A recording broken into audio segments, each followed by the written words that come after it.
Take a look at Blaster. No, really, look at him. What do you see?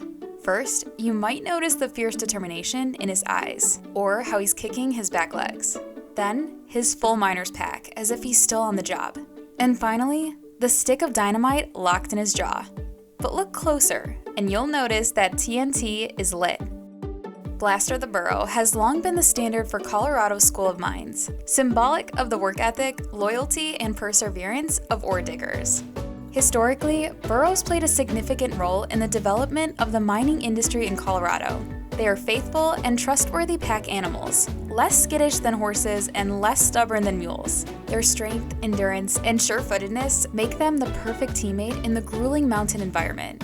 Blaster the Burro first appeared on the Mines campus in the 1930s. Longtime Golden resident Frederick Heine Foss would walk his burro down North 4th Street to attend Mines football games. Orediggers fell hard for the burro, and it became the university standard. While the burro was a stalwart representative of Mines, the mascot version of Blaster didn't arrive on campus until Rock the Lock 2018. Mascot, Blaster!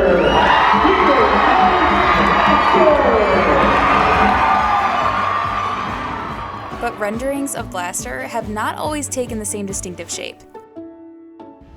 Blaster was the sole symbol of Mines for decades, although he was often depicted with an unnamed hairy miner wearing a plaid flannel shirt.